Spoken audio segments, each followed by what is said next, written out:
Yep, most of the stories about Rudolph is fake news. He certainly wasn't a helpless little reindeer bullied by the other mean reindeer. He wasn't even called Rudolph. He was called Rudolph. And he gave as good as he got. Even his family agreed that he was the rudest reindeer of them all. There's a popular song that tells us all of the other reindeer used to laugh and call him names. They never let poor Rudolph join in any reindeer games. It's rubbish. The other reindeer asked him 100 times to join in their jolly games. He just put that funny big nose in the air and went off to a corner of the North Pole to sulk. You might be curious about his famous red nose. Well, he actually only had that red nose for a couple of days. Those 2 days didn't turn out to be important ones. Before we go on any further, let's show you what we mean about Elf being a rude dude. Let's join Rudolph on Main Street at the North Pole talking to Freezy the Snowman. Hey, Freezy Man, how's the coolest guy in town today? Great, thanks. Listen up, I have a great joke for you. What do you call a snowman in the summer? Uh-oh, this is going to be nasty, isn't it? A drip. Rudolph continued down the street, leaving behind a sad Freezy. The snowman was so upset that even his carrot nose drooped. Next, Elf met Mrs. Claus because she was one of the world's most nicest women. She always stopped to speak to Elf, even though he constantly teased her about her husband's weight problem and her poor cookie-making abilities. Hello, dear. Where's your smile today? I can't smile. One of your cookies broke a tooth. I do have a joke for you, though. What's red and white and red and white and red and white? I have no idea, but I'm sure you're going to tell me whether I want you to or not. Tubby Santa rolling down a hill. Mrs. Claus rushed off, her eyes looking suspiciously wet. A reindeer trotting past. Olive had overheard Rudolph, and she stopped. Oh, where's your respect? Locked in my closet. Come on, Olive, that's funny. Rudolph continued down the road, calling out his cousin Cupid. Hey, stupid Cupid, and to Vixen. Hey, Foxy. Olive watched him go, shaking her head. Olive's attitude to Elf was a bit different from everyone else's. She remembered that although no one had teased him for a long time, he was teased a lot as a tiny reindeer because Elf was small with big ears. Many of the reindeer had called him Elf. Olive had the idea that behind the big bad words he was insecure, and she liked him. She really liked him, and it made her sad that he was so rude that Santa would not let him deliver presents on Christmas Eve. One day Santa even said, I would rather send presents by Amazon than use Rudolph! One December 23rd, Elf got a really, really bad cold. It got worse as the day went on, and by the evening it was terrible. At bedtime, Rudolph lay down in the stable with all the other reindeer and began to sneeze. Achoo! Achoo! Achoo! Then he started to cough.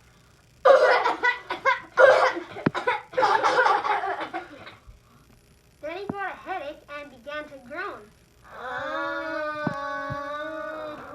Then his nose became red. It grew so red that it glowed in the darkness of the stable all night. The reindeer did not get a wink of sleep.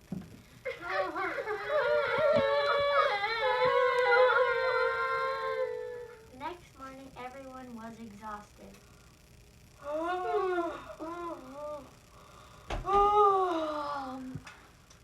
The next day, well, of course, was Christmas Eve. The only reindeer who was in reasonable shape was Rudolph. He had been so ill that he had slept through all of his sneezing, coughing, groaning, and glowing.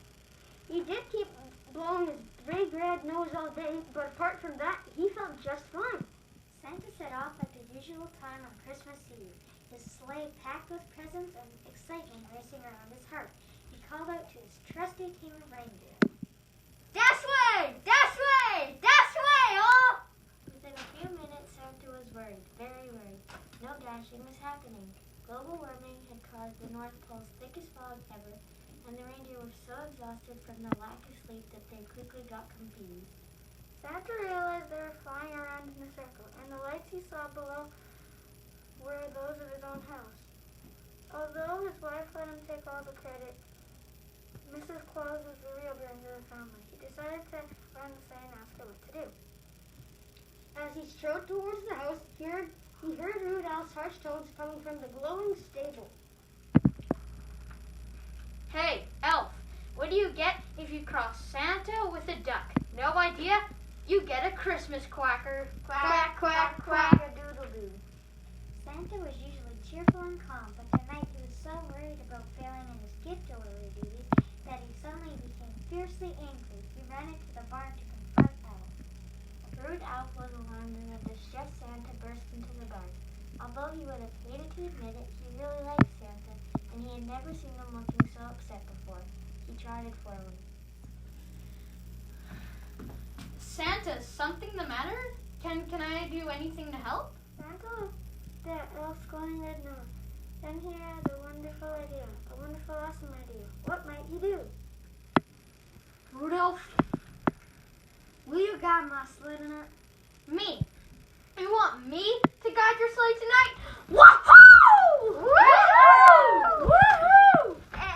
That night, despite the fog and the exhausted reindeer, many happy children all over the world received their presents on time. Elf pulled the sleigh harder than any deer ever had. By dawn, Santa and the reindeer were eating Ice Krispies for breakfast at the North Pole. The word quickly spread around the pole that Rudolph had said goodnight. A crowd of elves gathered in the dining room to hear Santa's thank you speech. Ho, ho, ho! Ho, ho, ho! Everyone, we didn't think unlikely here in our midst. Let me hear it for Rudolph.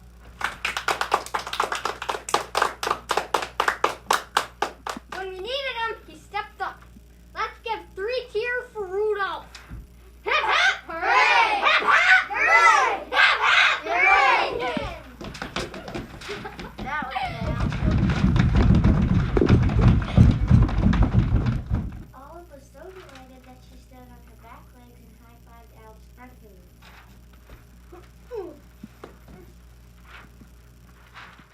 That night was a turning point in Elf's life. Although occasionally a few sharp smart answers did slip out of his mouth, he was never really a rude dude ever again. Christmas had worked